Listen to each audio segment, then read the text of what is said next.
Good afternoon. I'm Pastor Joanna. Thanks for joining us. This is Mount Horeb Lutheran Church's daily devotion. It is Monday of Holy Week, April 6th, 2020.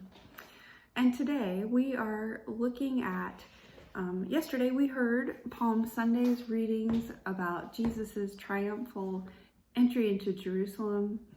And today we are going to look at Mark chapter 14, verse 10 and 11.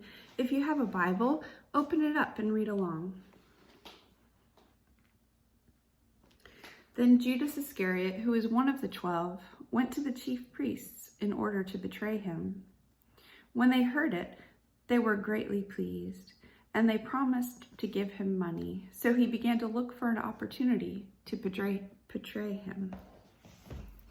It's funny, I stumbled on that word because that's the word I want to talk about. Betray was originally the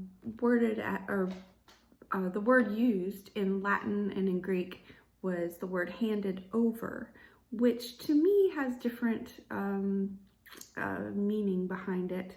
Betray seems like a much more evil and differently motivated word, at least in our vocabulary. So when we say Judas was the betrayer, I feel like we want to make him different. We want to make him the evil guy, and we want to ignore the fact that we may be able to relate to his selfishness, his fear, his motives that were based in fear, like giving the power over to the authorities who were in power. This is something, silence in the face of injustice. These are things that maybe we can feel more familiar with. And so anyway, the word betray can be translated as handed over. And handed over seems to be more of this is how the story is unfolding. It wasn't Judas who kept the story afloat. It was Jesus. And no matter how we put it, we can relate to the sinful ways, the human ways of Judas. And the good news is that sin is not where the story ends. And the good news is that Jesus knows this. He knew that these things were going to happen, that somebody was going to hand him over to the authorities. And even though the disciples throughout the Gospel of Mark, if you read a little bit more of it, don't want to understand what Jesus is foretelling, what Jesus is telling them about his betrayal, his arrest, and his crucifixion, even though they don't want to understand it, it is still happening.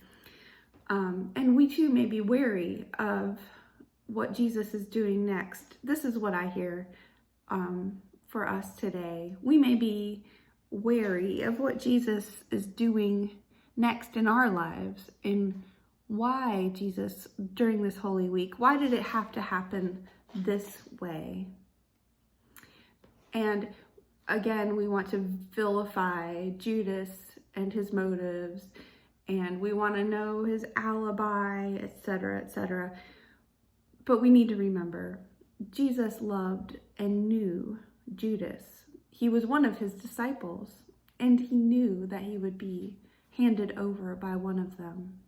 He said it way back in chapter 3, verse 19.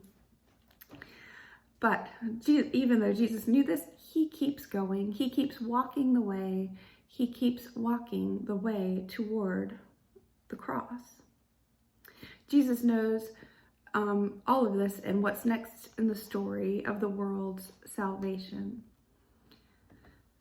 So think today about how in your day is God's love greater than the powers of the world, than the power of fear or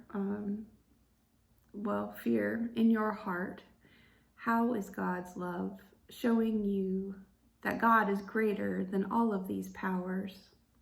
Because the story of Christ's saving love for the world is happening with us and in us, and it happened on that first Holy Week.